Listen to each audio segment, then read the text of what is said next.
Today, we are taking a look at history's most horrific punishments. America. Firstly, we have the iron collar, an ancient device used to restrain and control slaves that was later adopted by the United States. First used in ancient Rome, iron collars were placed around the necks of criminals and slaves to label them as unfree or as a form of prolonged torture. In Roman times, the collars of enslaved people would often be inscribed with the details of owners in case their slaves escaped. In the 17th to 19th centuries, slavers in North America used similar iron collars to prevent runaways and punish disobedient enslaved people. These collars, sometimes spiked or weighted, inflicted pain, and served as a symbol of control. While the U.S. banned participation in the transatlantic slave trade in 1808, slavery itself continued until 1865, and such brutal restraints remained in use. Next up, we have the iron bit, a brutal and oppressive punishment used primarily in the southern United States during the era of slavery. It was designed to silence and restrain enslaved individuals, particularly when they were deemed rebellious or disobedient. The device was essentially a metal muzzle or gag that would be forced into the mouth of the slave, preventing them from speaking or crying out. This punishment was often used on slaves who resisted orders, attempted to escape, or were caught in acts of defiance. The device is also recorded as being useful for slave owners to prevent escape, as they were useful for slowing down slaves who attempted to escape by running through the woods. The practice of gagging slaves was documented in slave narratives and publications from the 1700s until the Civil War. These accounts describe its use as a form of psychological and physical torture, making it one of the many brutal tools used to maintain control and suppress dissent among enslaved populations. Waterboarding has a long and controversial history, both globally and within the United States, where it has been used as an interrogation technique. While the exact origins of the practice are unclear, it can be traced back to at least the 16th century, when Spanish inquisitors used a form of it to extract confessions from suspected heretics. The practice was also notably used during the Vietnam War by U.S. forces against suspected Viet Cong prisoners, though it remained largely under the radar in terms of public awareness. It wasn't until the War on Terror in the early 2000s that waterboarding resurfaced in the public eye on a large scale. Under the George W. Bush administration, the U.S. government authorized its use on terrorist suspects. The practice involves pouring water over a captive's face, blocking their breathing passages and creating a sensation of drowning. While water is usually poured intermittently to avoid death, continuous pouring can lead to asphyxiation. The practice causes extreme pain, lung damage, brain injury from oxygen deprivation, physical injuries caused by struggling, and lasting psychological trauma, with effects that can persist for months or even years. Despite being labeled by many as a form of torture, the U.S. government at the time justified waterboarding as a harsh interrogation technique, arguing that it was necessary for obtaining critical intelligence from detainees. However, following widespread public outcry and accusations of violating international human rights law, waterboarding was banned in 2009 under President Barack Obama, though debates over its legality and morality continue to this day. Tarring and feathering was a brutal and humiliating punishment, often used as a political or social tool in colonial America. The practice involved covering an individual with hot tar and then throwing feathers over them, leaving the victim covered in a sticky, uncomfortable mess. Originating in medieval Europe, the punishment became more widespread in the American colonies during the 18th century, particularly in response to political dissent or perceived betrayal. The primary targets were tax collectors and anyone seen as supporting British authority during the period leading up to and during the American Revolution. For example, those who supported British taxation or enforced unpopular laws were commonly victims of this gruesome punishment. While the tar and feathers themselves were extremely painful, the real agony came from being paraded through town in front of jeering crowds, enduring public humiliation, and the physical discomfort of the sticky substance that could burn the skin. Beyond its use as a form of protest, tarring and feathering served as a reminder of the power of public opinion in early colonial America. Though rarely life-threatening, the pain and degradation associated with the punishment made it a deeply traumatic experience for those on the receiving end. The pillory was a wooden frame with holes for securing the head and hands of criminals in a public setting as a humiliating punishment. It was a notorious punishment in colonial America designed to restrain, humiliate, and physically punish offenders in full view of the public. Originating in medieval Europe, it soon became a staple of justice in the American colonies, particularly under Puritan rule. In places like the Massachusetts Bay Colony, it was not just a punishment for criminals, but a means of enforcing religious and intellectual conformity on the entire community. A wide range of offenses could land someone in the pillory, from blasphemy, perjury, and fraud, to more minor crimes like public drunkenness or profanity. Those who found themselves locked in the wooden frame often faced more than just hours of public humiliation. They were frequently subjected to flagellation while restrained, effectively turning the pillory into a whipping post. Additionally, some offenders suffered permanent mutilation, such such as branding or the cropping of ears, as was the case with John Bastwick, who had his ears cut off for criticizing the Church of England. Beyond physical pain, the social aspect of the punishment was severe. Spectators were encouraged to mock, jeer, and even pelt the punished with rotten food, mud, or stones, making the experience deeply degrading. While its use declined over time, it remained a symbol of harsh colonial justice and the power of public shaming in maintaining order. The ducking stool was a punishment imported from medieval England, where it was used from at least the 14th century to punish members of society deemed troublesome.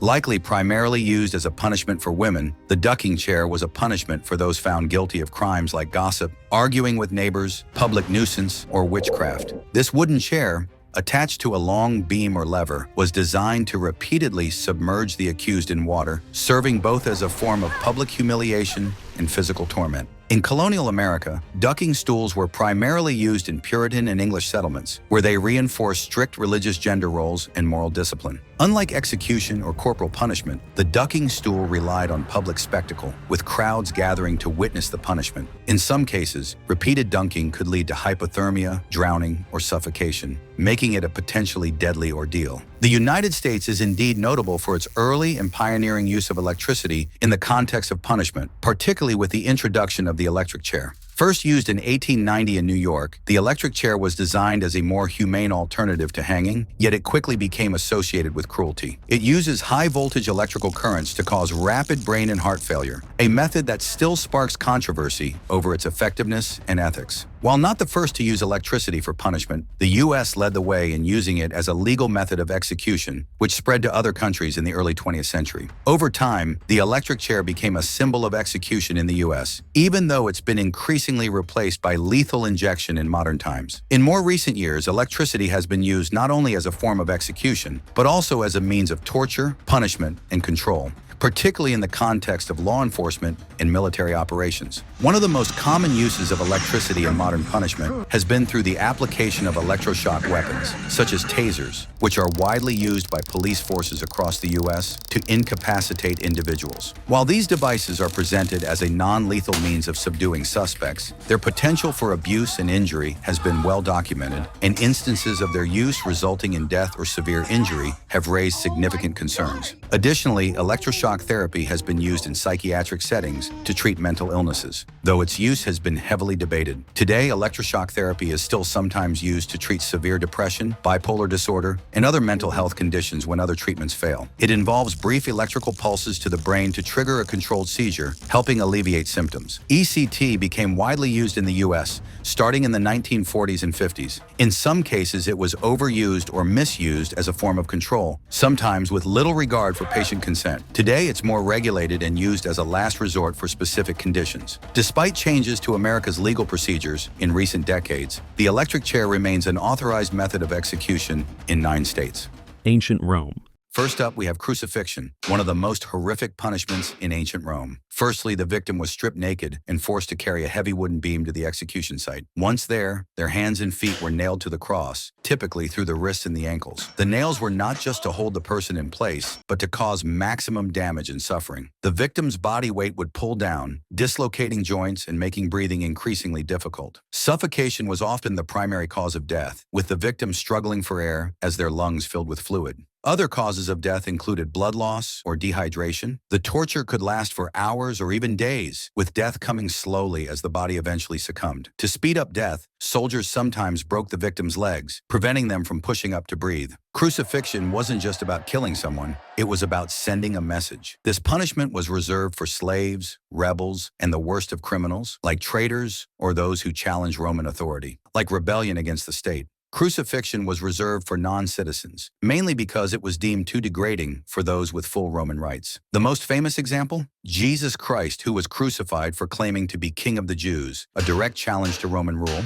By the 4th century, after the Roman Empire adopted Christianity, crucifixion began to fall out of favor. Damnatio ad bestias, or condemnation to the beasts, was a gruesome spectacle in ancient Rome where criminals were thrown into the arena to face savage wild animals. Typically, this punishment was reserved for slaves, criminals, or Christians. Victims were often stripped and forced to fight against beasts like lions, tigers, or bears, with the animals being starved before the event to make them more vicious and desperate. The condemned person had little chance of survival, often dying quickly from mauling or sometimes facing a long and drawn-out end as the predators toyed with their prey. This brutal punishment was not only a form of execution, but a public display designed to entertain Roman citizens and send a clear message about the power of the empire. The spectacle could take place in massive arenas, like the Colosseum, where the crowd would cheer as criminals met their violent end. Despite its popularity, the practice began to fade in the later stages of the Roman Empire, especially with the rise of Christianity, which condemned the brutal nature of such executions. Decimation was a brutal military punishment in ancient Rome,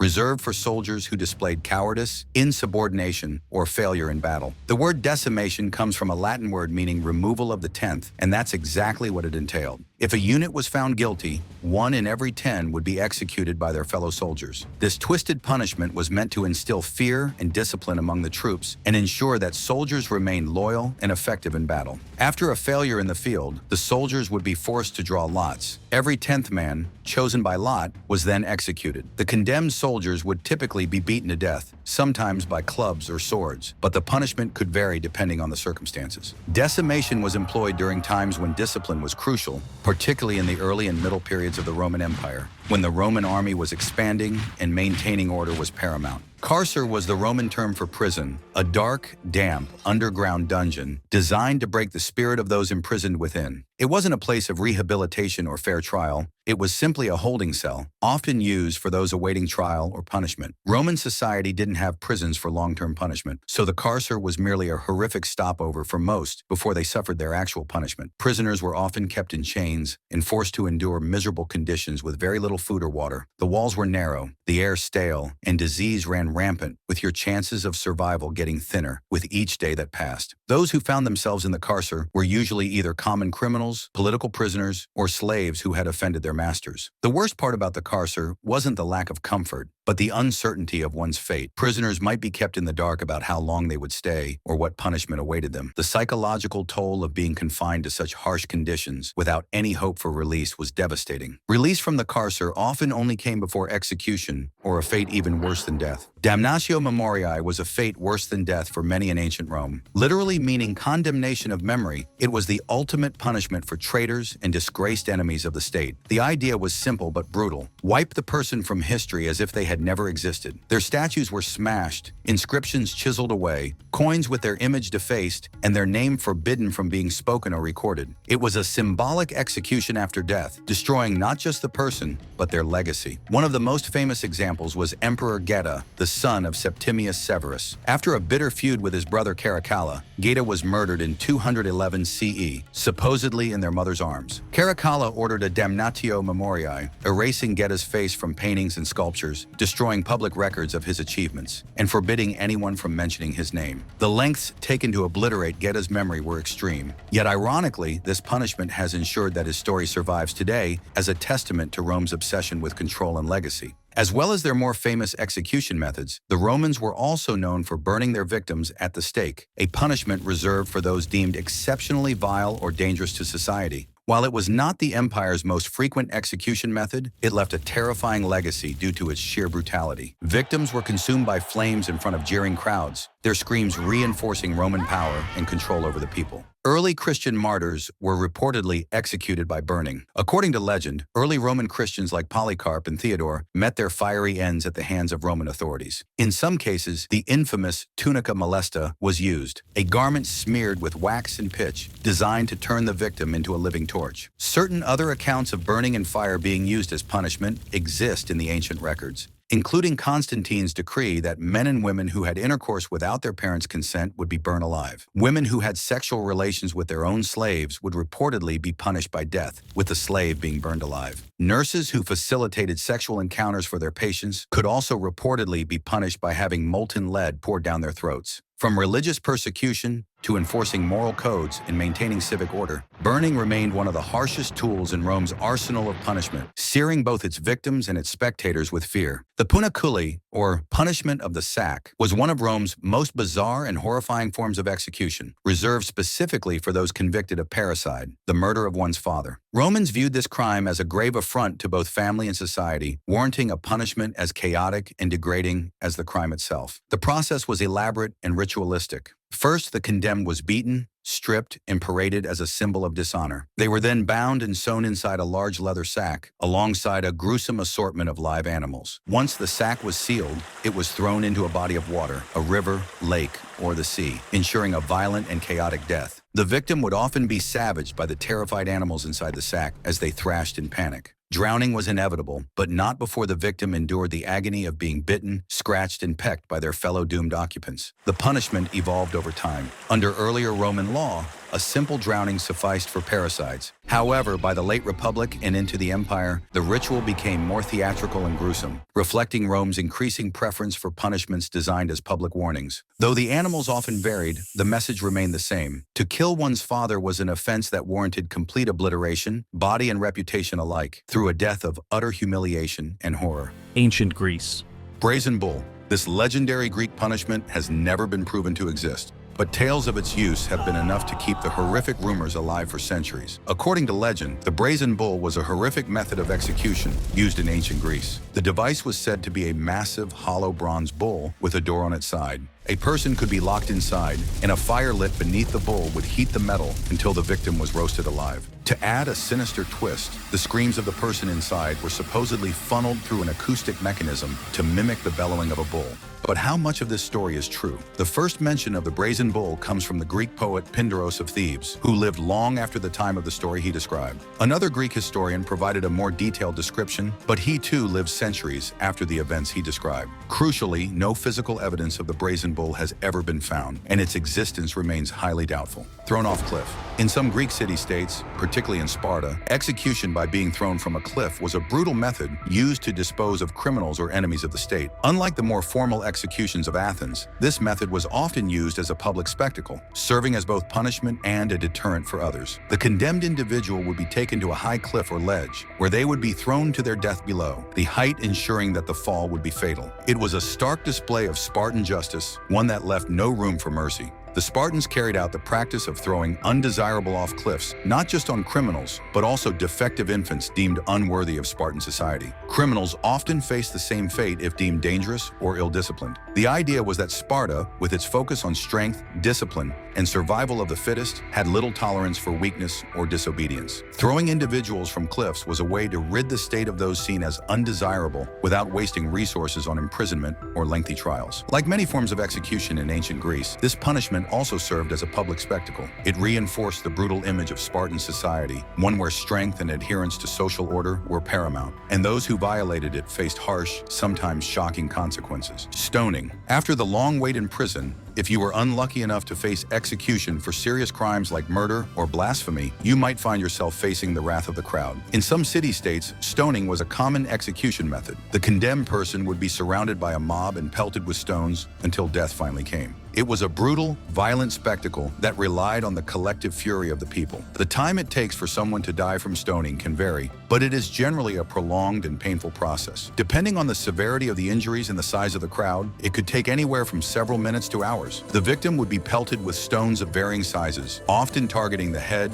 chest, or other vulnerable areas. If the person didn't die immediately from the trauma, they could suffer from blood loss, internal injuries, or suffocation, eventually succumbing to the injuries. The idea was that society itself was doling out punishment, with the crowd taking part in the execution, making it a form of both justice and public spectacle. A stoning wasn't just about death, it was a way to force the community to participate in the punishment, reinforcing their sense of justice and control. Poisoning. Now that you've been rotting in prison for a few days, it's time to face your fate. If you were found guilty of a serious crime, you might be sentenced to death. Serious crimes in ancient Greece included murder, treason, or disrespecting the gods. The method of execution may have depended on the nature of your crime or the city you were from, as Greece wasn't simply one country in ancient times, but a collection of independent city-states sharing cultural ties. A relatively humane method of execution used in Athens was poisoning by hemlock, a deadly plant capable of shutting down your nervous system, leading to suffocation and death. The great philosopher Socrates was sentenced to death by hemlock poisoning after being convicted of impiety and corrupting the youth. Whipping. When it came to punishments that left lasting marks, whipping was a go-to method in ancient Greece. Leather straps, multi-tailed whips, and even brutal devices embedded with bone or metal shards were used to deliver searing blows to offenders. Flogging wasn't just reserved for petty criminals. It played a key role in military discipline, where soldiers might be whipped for cowardice or disobedience. In legal contexts, it served as a common penalty for theft and other misdemeanors, dishing out pain and public humiliation in one fell swoop. Hesiod's writings even reference mythological figures enduring the lash, underscoring its deep cultural roots. The goal? Pain, shame, and a reminder that in ancient Greece, some lessons were learned the hard way. Exile. Exile, also called ostracism, was a unique and commonly used punishment in ancient Greece, particularly in Athens. Rather than resorting to execution, exile allowed a city-state to rid itself of undesirable individuals without having to kill them. It was a punishment that came in different forms and severities, depending on the context in the city-state. In Athens, ostracism was a formal process used for political exiles. If a citizen was deemed a threat to the stability of the state, they could be banished for 10 years. The idea was to remove individuals who could disrupt the balance of power without resorting to execution. Ostracism wasn't always permanent. Once the exile period ended, the person could return, making it a lesser punishment compared to death. Exile wasn't limited to political reasons, however. In places like Sparta, exile could also be used as a punishment for those who failed to meet the strict social and military standards of the city-state. If you didn't uphold the expected level of discipline or were deemed undesirable, you could be sent into exile. Exile was a tool for Greek city-states to control and remove individuals without resorting to execution. Great Britain.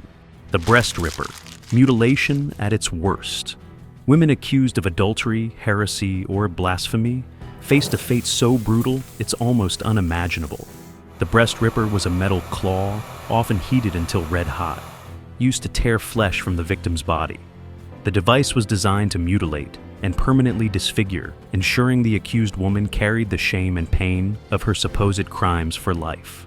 Some versions of the breast ripper had spiked edges, while others were shaped like pincers to clamp down and shred flesh. The psychological torment was just as severe as the physical pain.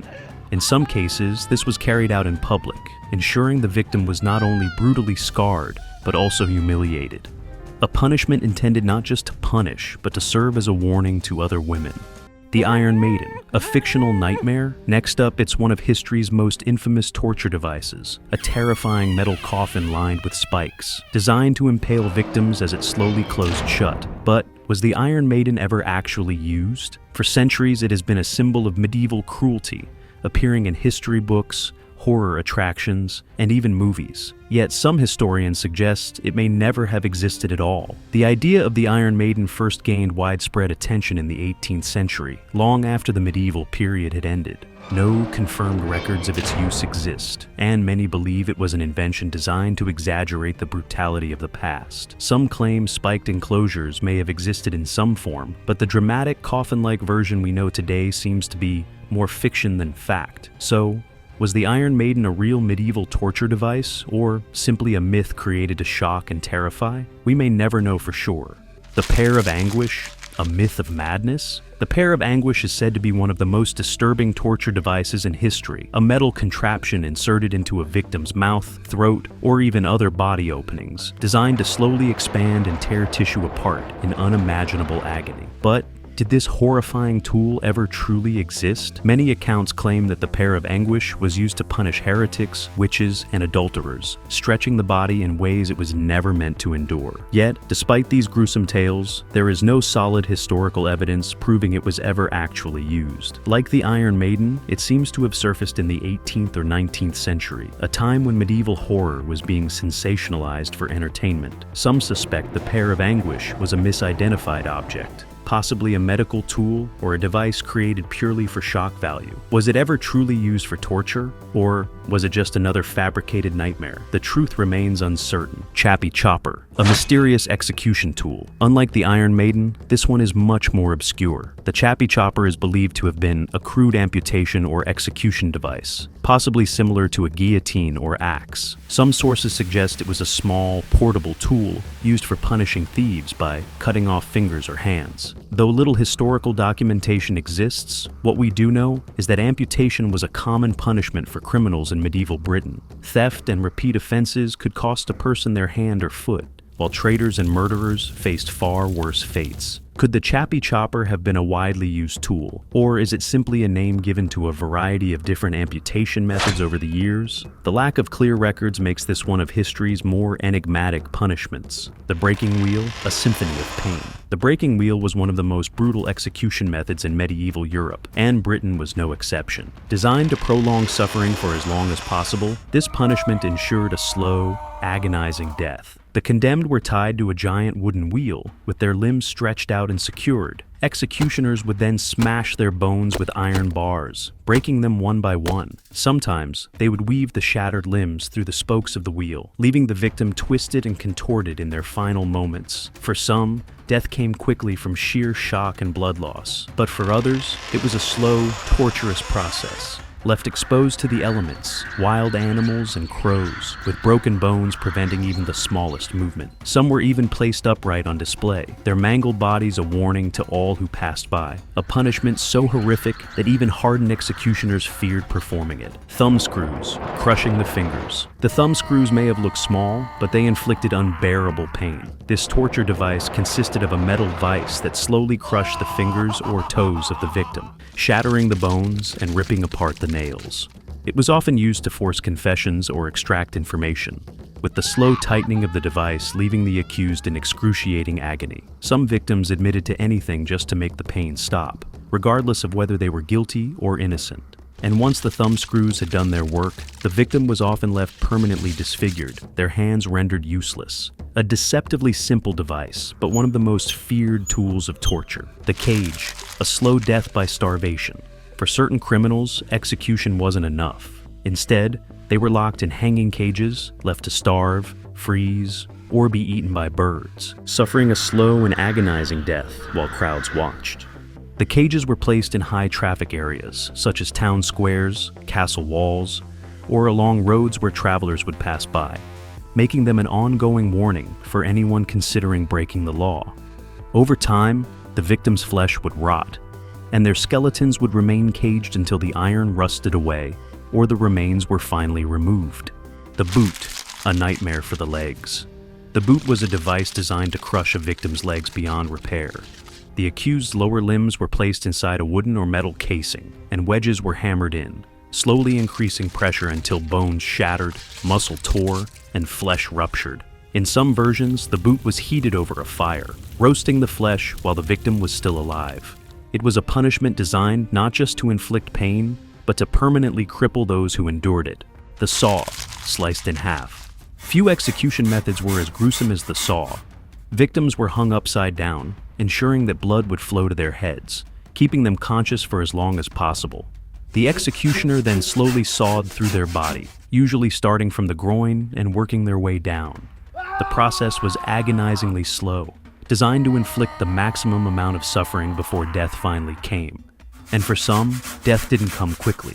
Some victims remained alive, feeling every second, until the blade reached their chest, pressing, crushed to death. Also known as peine forte et dure, pressing was used to force confessions.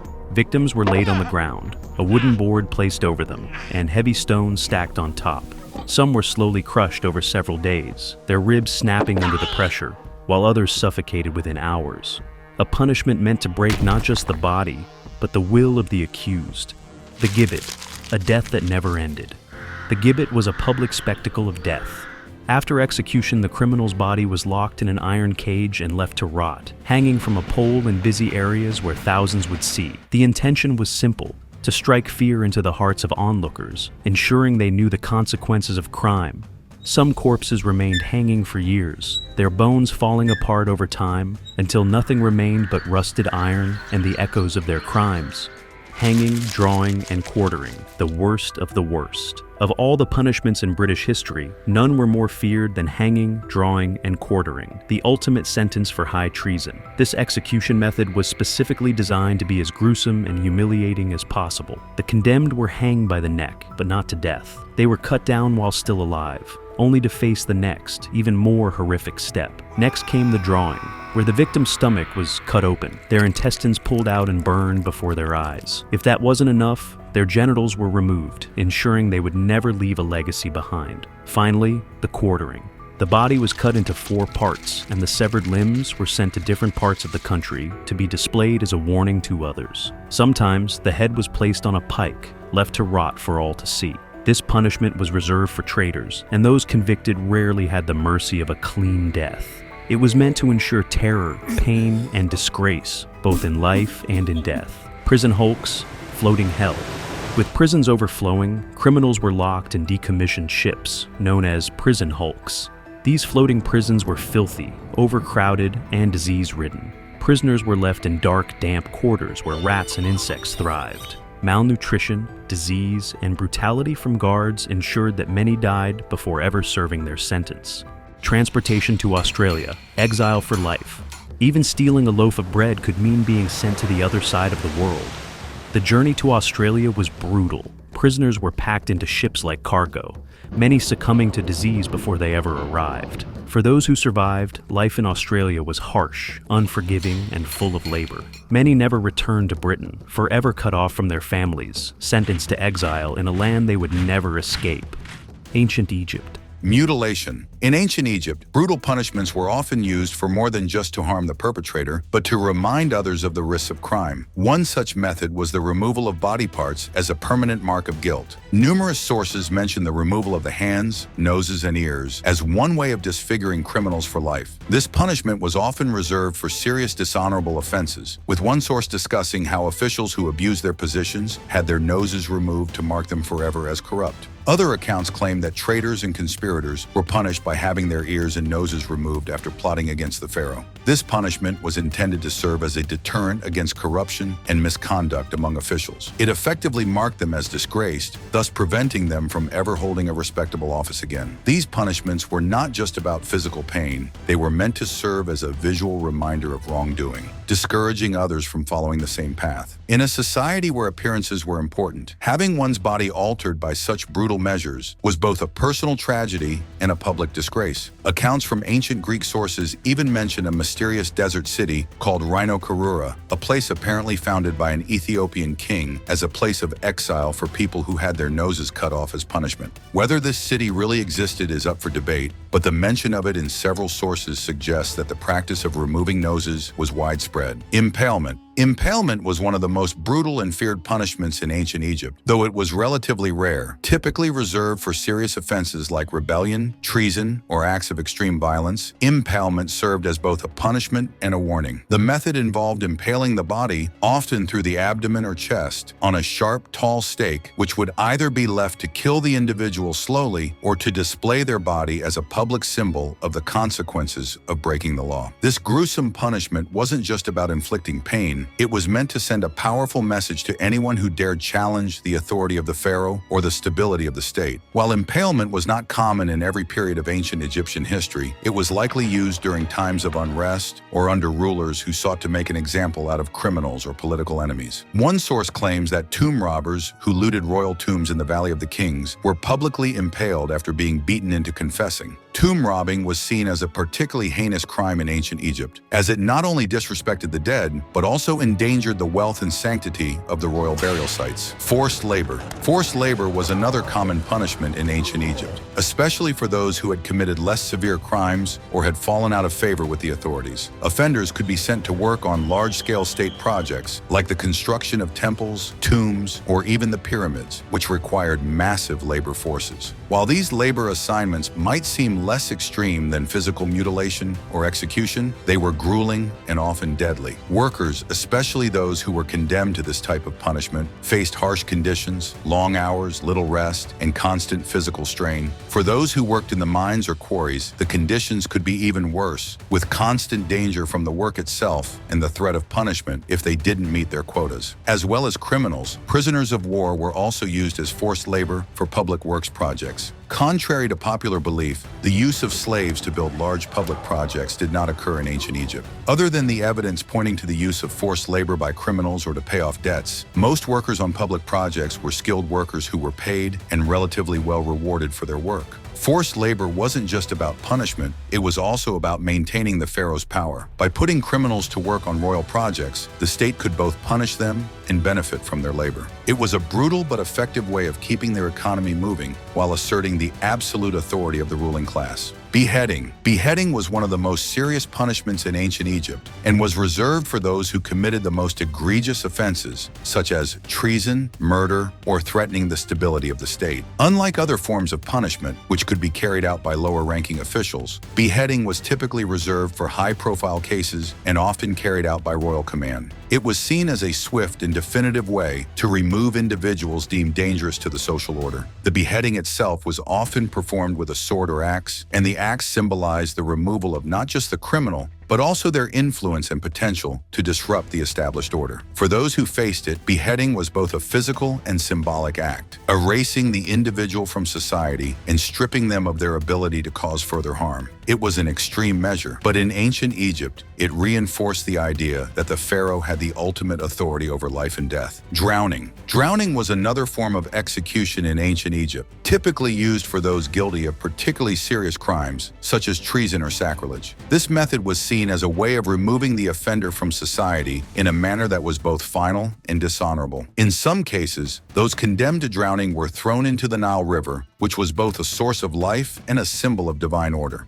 Drowning was particularly harsh because the Nile, being so central to Egyptian life and religion, could be seen as a final judgment from the gods. The act of being cast into the river was not just a physical execution, but a deeply symbolic punishment, associated with the loss of one's connection to the divine in the land of Egypt. Like beheading, drowning was meant to send a message to the public that certain crimes would lead to irreversible consequences. It was a method of execution that emphasized the total loss of status and life, marking the condemned as beyond redemption in the eyes of both the law and the gods. Branding. Despite being less documented than other forms of punishment, there is evidence to suggest that branding was sometimes used as punishment in ancient Egypt. The most common use of branding was for marking slaves as property, allowing slave owners to identify their slaves and prevent escape or theft. The branding could involve symbols or names associated with the owner. Temple workers and servants associated with a particular deity were possibly marked with marks indicating their sacred duty, indicating their lifelong service to the temple and its gods. In other cases, branding may have served as a punitive measure, marking criminals or social outcasts with a visible sign of their offense or reduced status. Explicit mentions of branding are not abundant, but iconography, temple inscriptions, and references in texts hint at the practice's existence. History is brutal, and these punishments prove it. Which one shocked you the most?